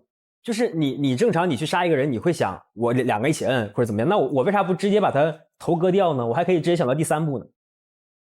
而且这2个按键我肯定都摁过，肯定没有人跟我争，对吧？这个没有人争的。所以其实到我这已经死透了，后面就是在迷惑呀，就是在混淆啊。那你不也可能混淆我吗？不一样的吗？你就看你判断了。现在我觉得没有什么说服力的是搬尸体这个，就比如说你到那儿你说这人我杀完了，我杀的，怎么了？就搬尸体这有什么说服力啊？行，那我们就看看真凶是谁。我还是坚持我那个比较淳朴的方法啊，我那个淳朴的方法。你这咣的2下也没什么咣2下，还第3下淹了一下呢。你这也没什么说服力。现在就是我再说一遍，他就是在摁1下摁2下撒谎了。因为你摁的是一下，我摁了2下，我先摁了水疗，我再摁了冰冻。你怎么会等时长？我说你为什么要等10分钟呢？我确定他要死啊！不，你说等10分钟这个，我，如果你知道他是个仿生人，他有我不知道，那你就更没有必要等10分钟了。那你就给他下上水之后，你就知道冻上就行了，你就知道他，那你就给他冻上，他就必死。要不然你就是腌这事儿不太成立。你还可以争取那6枚，但是我觉得现在比较理智的，你要确保头对真凶，争取那1枚，因为你现在的可信度不是特别高。你让侦探判断，其实就是我和远，我们俩用了同一个手法，谁先谁后，就是你俩 battle 到底是谁是真的。对，砍树呢，因为前面2步已经很激烈了，所以这个砍树最后让他致死呢，就让我觉得你像在伪造一个杀人现场。你觉得助推器有说服力？助推器是有说服力的，因为2次嘛，助推器跟你那个杆子洗，助推器推那个汤，你有说服力的原因是因为你有一个可以按到键子的杆子。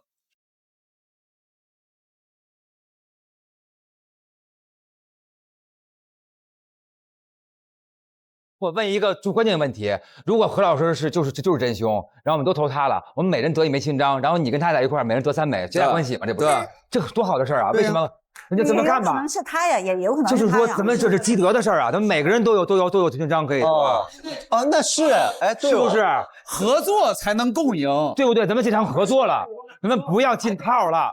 最大的收益就是我们每个人都能得1个，我俩得3。对，这个最好。我就说，这就叫什么？这叫刷分。我说这个，我说这个才是今天咱们最重要的目的。对呀，就是说每个人都能得到一个是吧？还能俩人得选对，得选对。对，那咱们就尽量选对嘛。那这样的话，3加3再加4，我们总共可以得到10枚。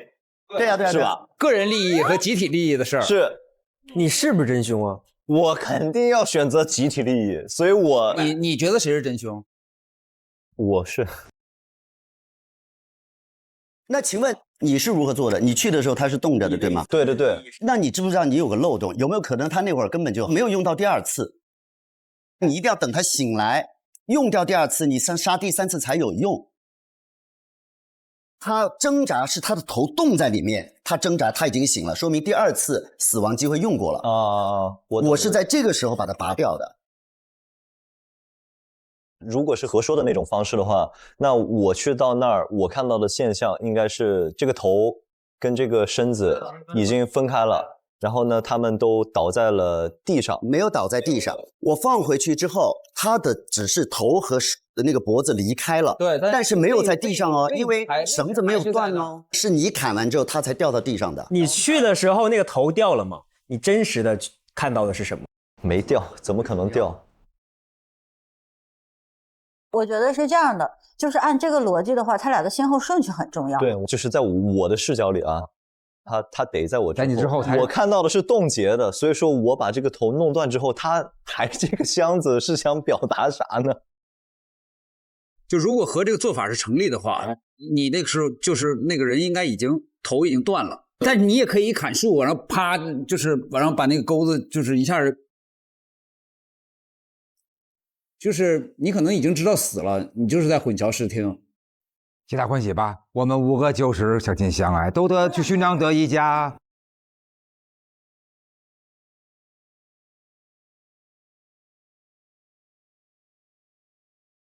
我问一下，你俩来的时候是什么状态？因为起码我能判断谁结果是真的。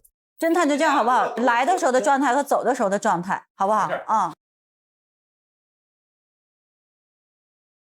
我去到那儿，我看到他被吊在那儿嘛，他这个时候头是冻在那个什么舱里，然后身子是连在一起的。我在锯那个树的时候，我其实是看不到这个舱的，但是我发现这个绳子在动，就是他俩有可能前后脚同时进行的。但是刚刚何说的点就是说他在那儿等了有一会儿，那这个中间时间我如果去了的话，他肯定能看得到我。如果是他是这么说的话，你就应该能看见那个树倒或者绳子抽出去。对，我没有，对你没有，所以就是我做完这件事情之后，他来参了一脚，我一直坚持，因为他必须要把这件事情说成是他做的嘛。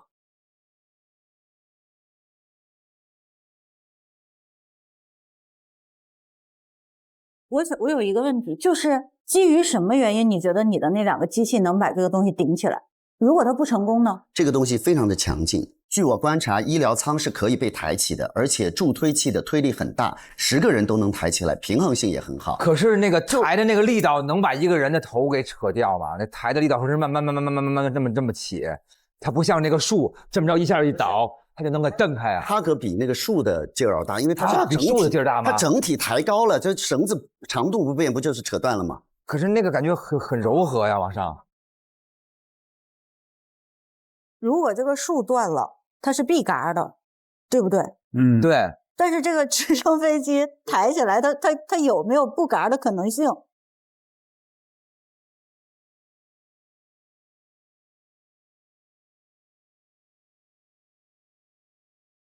你先去吧。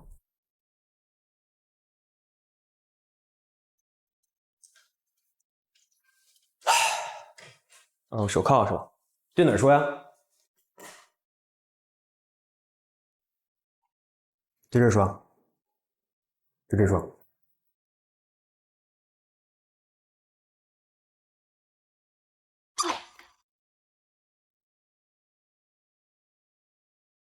我是免邦邦，我也是大美。首先，我肯定不是凶手嘛。然后，我想努力那6票也实在是没努力到，确实是发言顺序跟我的杀人顺序实在是不占优。那现在我想收回我那1票。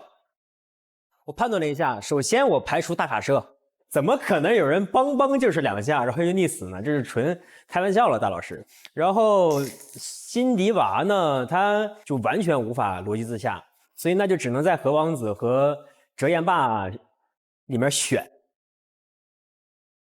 哲言霸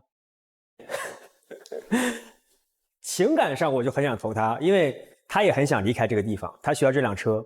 但是理智来讲，其实我还是要投哲言霸，因为我2个按键一起摁，那个冰冻治疗最后显示了只治疗2分钟，也就是说2分钟之后一定有人来把我们的死者身首异处了。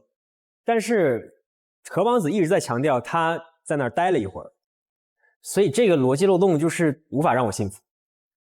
我投哲言霸吧。OK。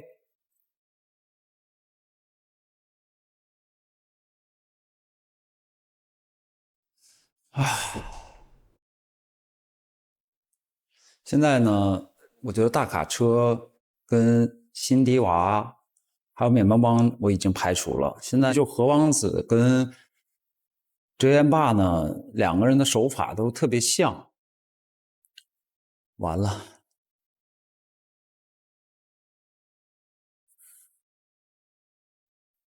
太难了。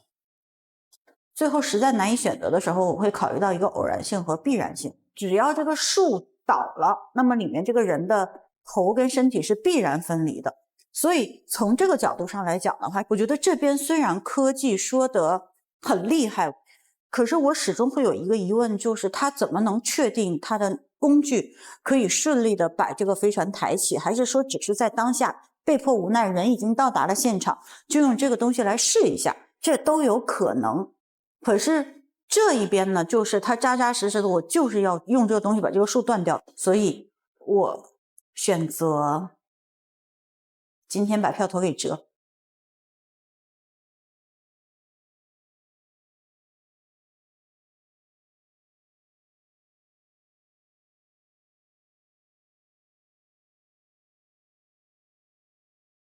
我当然知道谁是真凶。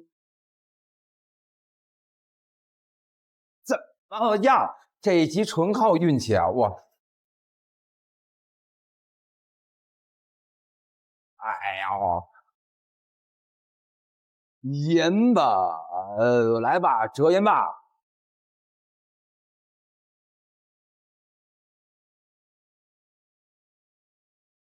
来，互联网普法综艺大侦探第11季第9案中，谁是杀害甄小强的真凶呢？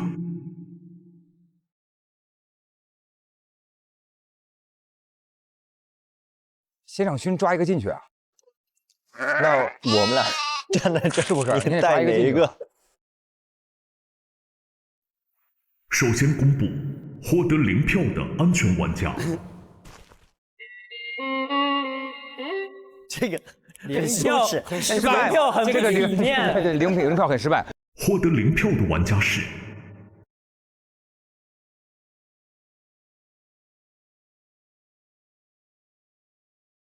辛迪娃。这个是安全逃脱。大卡车。不相信，没有办法，不相信咱们这种比较民间的这种手法吗？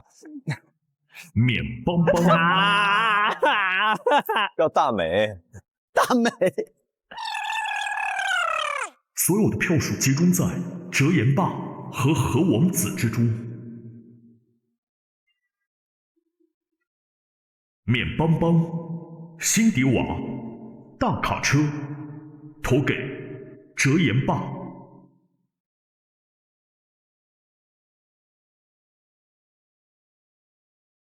折颜霸投给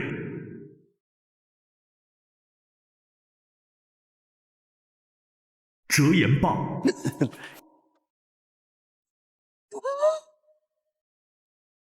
何王子投给。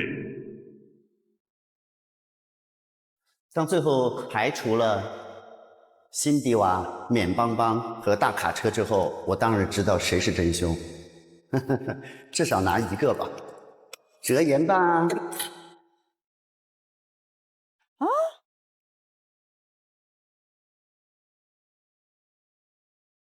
侦探勋武明投给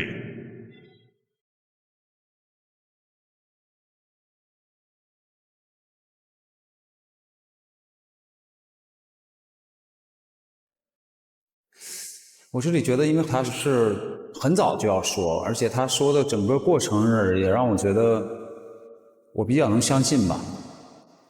它的治疗也可以变成是一种杀凶器，就水加冻是第2个杀法，但也没杀死，因为他死了之后他还能再活一次。从我的角度来讲，你冻和水是一起进行的，就是这边放一个，这边放一个，滋就升起来。其实最简单的，如果这个人已经死掉了，而且按他说的，他都倒在这儿了，我把他抬起来干嘛？哎呀，投何老师吧，只能这样了。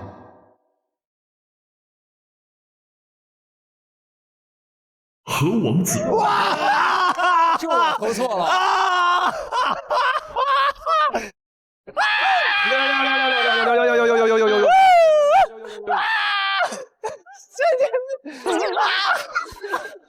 也不一定啊，也不一定不挨骂呀。不一定，没事。我就别往这儿坐了，我往副驾坐呗。来，咱俩走吧。怎么你俩快撤了？你俩可以听不听？我俩撤了呀。不好意思了啊，各位，走吧，拜拜。我跟我新走了啊，拜拜。扬了，咱俩合作愉快。所以，本案进笼的凶手是还得进笼啊！行，你看这个态度就知道，这进开心了有点。我也想进笼。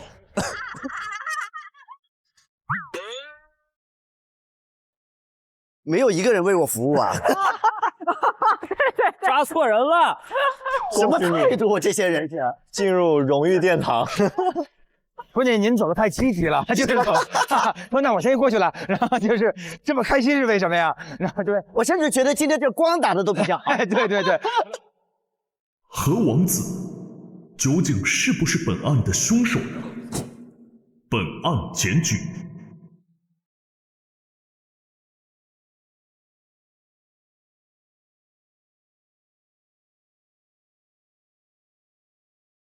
不装了，我摊牌了，真凶就是我，投我，立刻马上全票打飞我。失败。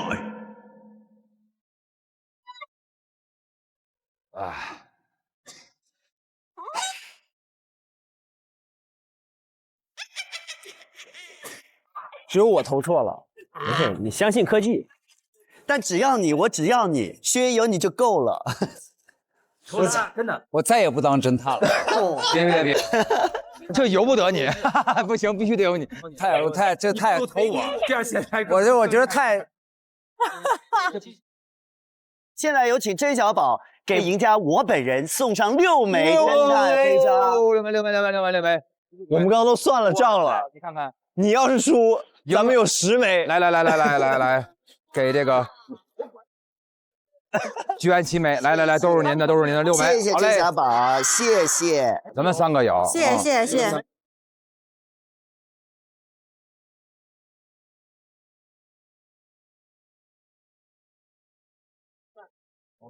因为你是跟我合作的，只有我们2个失败了。对，咱俩失败了，明白吗？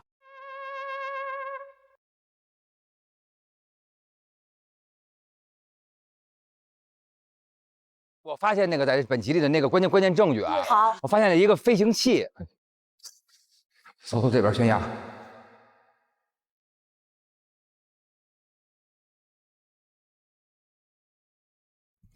这是什么？飞行器，哈天科无人机因电量不足迫降。他说45分的时候，那个人还有生命迹象；46分悬崖有重物坠下啊，因为就那个树掉下去了。到46分同时的那个人那生命迹象消失，哇，所以就有这么一个记录。正好是他，对吗？对。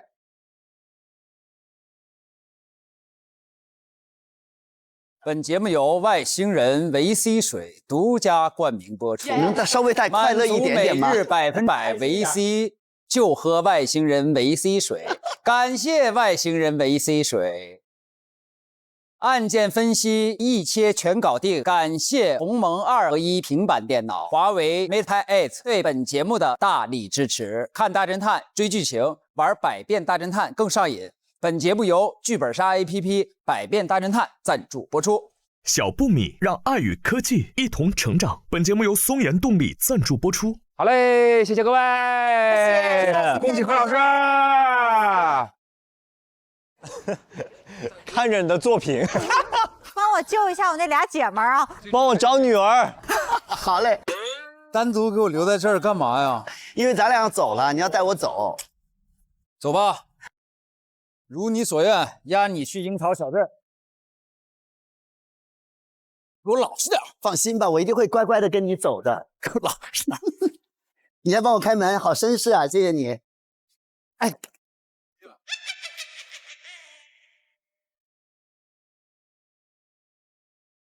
出发。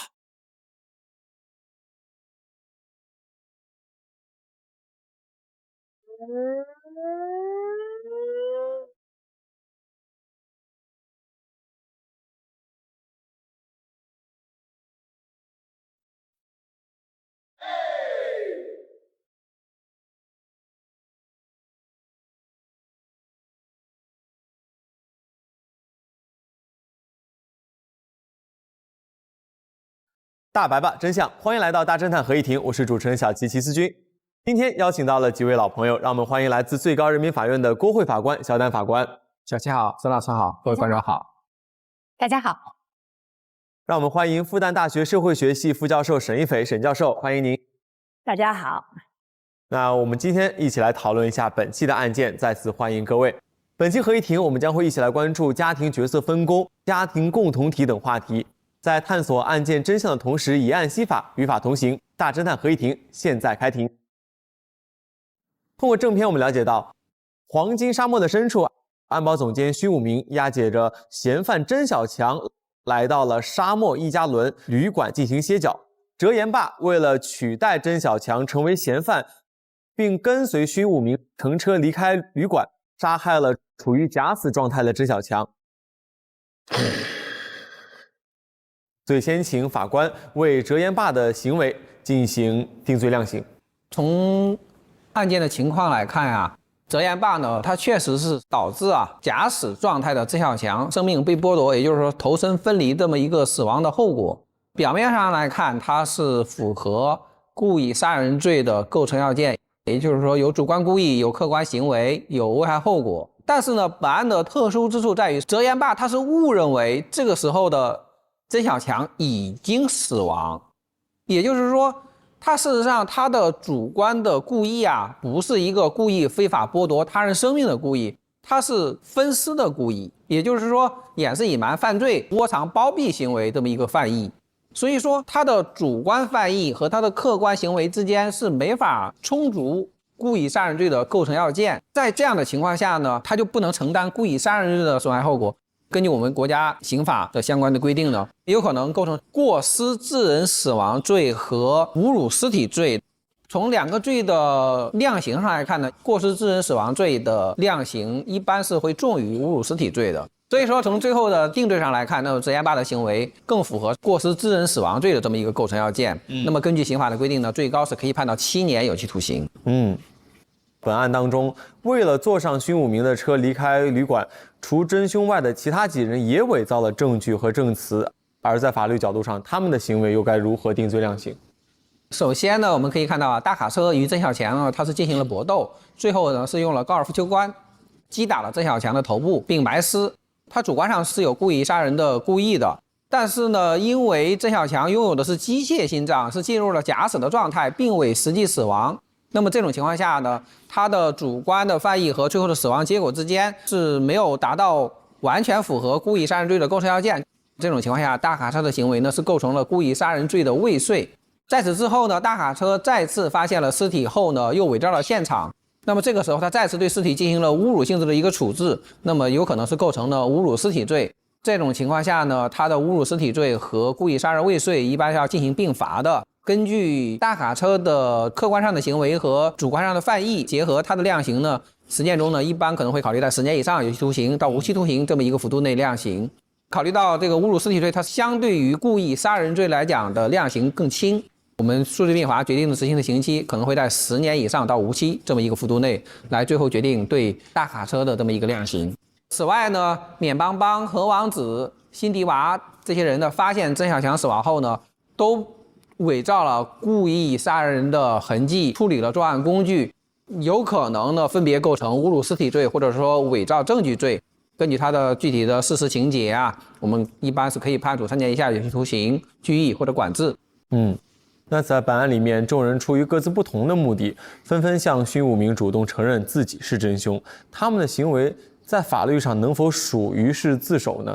而且对于虚假的这种自首行为，法律上会如何进行定罪量刑？法律上的自首呢，需要同时满足自动投案和如实供述2个条件。对于自首的犯罪分子呢，可以从轻或者是减轻处罚；犯罪较轻的呢，可以免除处罚。本案中呢，除了这个折延坝以外，其他的几个人都是通过这个虚假的这个供述，企图掩盖真相，因此呢，都不属于自首。在现实生活中呢，这种出于特殊的目的，假借自首之名，实则抵罪的行为，有可能构成包庇罪，处3年以下有期徒刑、拘役或者管制；情节严重的，处3年以上10年以下有期徒刑。对。在本案当中，我们看到沙漠一加仑旅馆的主人一家其实并没有实际的血缘关系，他们起初只是为了少交这个保护税而搭伙生活，慢慢的就对彼此产生了真正的加引号的这种亲情。对，在本案里面，闵邦邦在意外变成仿生人之前，曾是名叫大美的女生。他在与车队成员折延坝生下一个女儿之后呢，感受到了妻子和母亲的身份让他失去了自我，于是他选择离开家庭，成为了一个行侠仗义的沙漠毒侠。闵邦邦的故事让我们联想到现实生活当中，同样有许多女性在生育之后陷入了追求自我价值和承担家庭责任这样的一个两难的境地。我们该如何去更加理解这样的困境？要讨论这个问题啊，首先我们要明确的一点是，对于女性而言，自我价值的实现与作为母亲责任的承担，这两者绝对不是必然冲突的，也不是二元对立的。只是在这个故事里面，沙漠的极端环境以及大美所追求的工作的特殊性，可能导致了大美不得不舍弃家庭，选择事业。但是实际上在我们现实生活中，这种2选1是完全可以避免的。我们只是在这个故事里预设了一个这样的两难的境地，但它本质上呢，实际上也是在回应我们当下可能在互联网上比较普遍的独立女性与母职身份的2元对立的叙事。对，那为什么就是现在有一部分的当代女性会把自己的自身带入到这种2元对立的叙事当中呢？这个其实源于2个误解，首先是源于我们对独立女性的误解。独立女性并不完全就是我一定不照顾别人，我同样也是可以照顾别人的。只是在这个过程中，我的利益、我的情感也变得很重要。那第二个，我觉得更为主要的一个原因，是因为今天在我们的这个社会上，我们可能对于这个母亲的职责看得太重了。爸爸是提供社会性的抚育，妈妈是提供生理性的抚育。你就会发现，我们作为妈妈，你就要承担孩子的方方面面，所以妈妈这个角色就变得越来越重。你看，我们对于独立女性的想象是一个全情投入工作的这样的一个形象，而对于我们今天的妈妈的角色，我们又是个全情投入到妈妈这个角色的这样的一种形象。两种极端的形象在互联网上碰撞的时候，你就会发现出现了这样的两种叙事的二元对立。实际上，我们这几年在不断的呼吁社会提供更好的育儿的社会支持体系，托育的资源也在不断的强调。然后我们在工作场所也会有母婴室啊，让女性能更好的平衡和工作。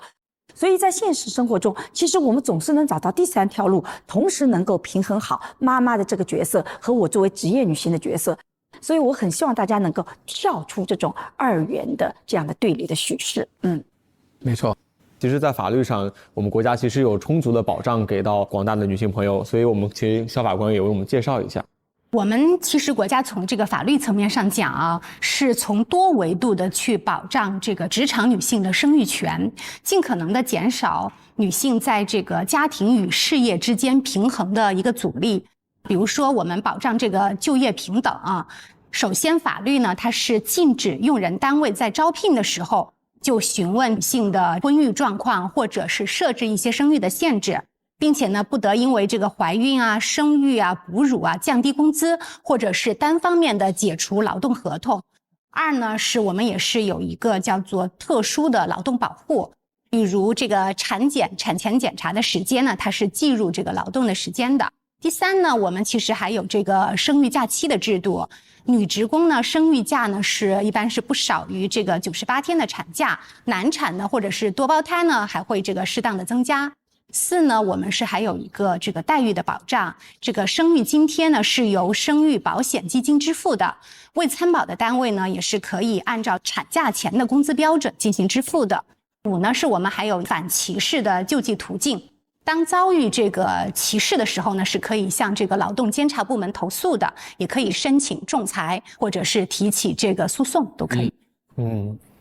那在本案当中，我们也看到了，除了免邦邦的选择值得我们思考，放弃车队事业成为全职奶爸的直言爸同样也值得我们关注。因为现在看到越来越多的男性也积极的参与到育儿过程当中来，这本身也是他们责任当中的一部分。但是这样的现象，大家也会拿出来越多的去看待和思考，大家如何去看待这样的内容？其实我特别鼓励男性参与育儿，因为你需要跟你的孩子沟通，你需要跟他有情感的链接。你希望你的老年生活不那么孤独，那这个基础什么时候打？他就得从你照顾孩子开始，你才能跟他形成很紧密的这个链接。此外呢，我们以前讲成家立业，为什么成家放在立业之前？其实养育孩子是一个培养一个责任感的一个很重要的过程，参与这个过程对男性是有好处的。那么反过来，这个男性的参与其实对女性的家庭和工作平衡起到直接的影响。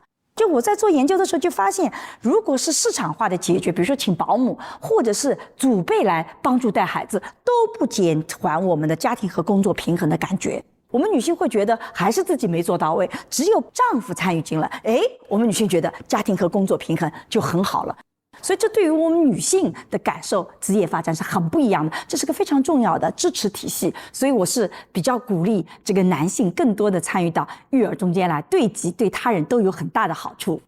陪伴的一个生命从出生到成长，这个过程是非常幸福的一件事情。而且我一直认为，很多时候包括我们生活中甚至童年的不幸的一些境遇吧，是可以通过陪伴孩子的成长达到一种治愈的这么一个效果的，就重新把自己又养了一遍。对，重新把自己养一遍。我有时候感觉不是说我在教我的孩子要怎么样，是他在教我怎么样让自己的人生更加丰满，怎样让自己的人生更加的不留遗憾。陪伴孩子的成长真的是一件无比巨大幸福的事情。其实都说家家有本难念的经，因为每家的情况不同。但是有没有可能更科学合理的进行家庭角色的不同分工？有这种模式可以借鉴吗？我们过去的分工呢是按照性别来分工的，男主外女主内。但但实际上在当下，这种分工模式是我们非常反对的。我们反对这种男主外女主内的性别刻板分工。但是我们不反对分工本身，这是两个问题。一个家庭如果我们要走得好，两个人能不能够分工合作是非常重要的。我自己在做智慧关系学讲夫妻关系的时候，我就讲，其实我们夫妻在结了婚以后，我们是生命的合伙人，我们一起要去扛很多的责任，也要去打怪，也要去应对生活中突发的很多事情，同时我们也要一起来享受幸福。那这个生命的合伙人，他一定是有一个分工体系的。那么在当下的现代社会里，分工不应该根据性别，而应该根据首先你的性格特征，可以根据自己的喜好来去做家务的分工。还有呢，是可以根据我们自己的这个职业的发展来做。比如说像我自己以前更多的承担家庭内部的育儿的职责，是因为我当时的这个工作做教授，让我有一个这个弹性的空间去处理好这些事情。而相对来讲，我先生当时做律师，他的很多时间其实是有客户去影响他的。那我觉得这个就是我们合理的分工体系。所以我自己是比较鼓励大家在当下根据自己的具体的情况来做分工，而不要局限在性别分工里面。那其实今天我们聊的这些案件当中，能看到在黄金沙漠这样的一个绝境生存当中，除了弱肉强食的冷血，还有爱与陪伴的羁绊。故事当中的人物的经历也引发了我们对于母职困境、家庭关系的深层的思考。无论是法律对于行为边界的规范，还是社会对于多元价值的包容，最终的目的都是让每个人在责任和自我、传统和现代的平衡当中找到归属感。那么再次感谢3位的精彩分享，我们今天案件解析就到这里了。大侦探合议庭，我们下期不见不散，拜拜。再见。大侦探官方微博联合微博综艺、法律、校园、心理、健康5大领域，发起了大侦探普法零距离跨越讨论主题活动。全国高校及众多大 V 博主发布了法律、情感、心理、健康等多视角的追踪心得与常识科普，一起来看看吧。我觉得其实在这个故事当中，因为它是属于一个有很多恶势力，然后有个战乱的这么一个年代，大家其实很容易离散，所以呢，这个故事里有非常多的流浪者。那么在这个过程当中，就尤其显得人和人之间的爱特别的珍贵。我看到大美撸起袖子的那一瞬间，真的头皮发麻，因为她手上还一直拿着小乐的寻人启事，就想到如果真的是我以后碰到了这种情况，我有女儿了，然后真的不小心失去了她，哇，那真的想象不到会有多痛苦。我个人觉得还是一个挺有爱的这么一个故事，虽然说大家是临时组成的一个临时家族，但是反正也是为了各自的利益吧，但是大家还真的呈现出互帮互助、团结友爱的这么一个形式，我觉得还是有一点温暖的因素在里边的吧。因为我们本身没有血缘关系，但是因为在末日的这样一个环境下，彼此出现了情感，互相开始帮助，甚至出现了爱的这些事情，这件事儿我是觉得非常好理解的。甭说末日，一块困在一个电梯里头，如果那个电梯突然间没有电了，你就会跟身边的人相依为命的，你感觉这辈子最重要的人就是他了。然后我们要一起度过难关，在这个度过难关的时刻呢，大家就会建立出那种特别神奇的一种情感。虽然我们的人物关系是陌生人，但是还真的有一度感觉好像是要帮彼此承担责任。在这样的一个末世的环境下，大家其实都是彼此相互依偎，彼此相互取暖。人和人之间最开始其实是为了自己的利益，最终可能也是为了自个儿的利益，但是就是因为在这种极端的情况下，出现很多利他的行为，这利他的行为就是爱嘛啊。彼此之间的珍惜和团结特别的珍贵。其实如果是一根筷子是很容易被折断的，但是在危难的时候，其实大家抱团才更有生命力。所以我会觉得这种就是无私的爱吧，还是挺有力量的。不管你变成了什么样子，不管你用什么样的姿态存在在这个世界上，我觉得只要你活着，对方就是充满温馨的、充满稳定的，然后充满祝福的。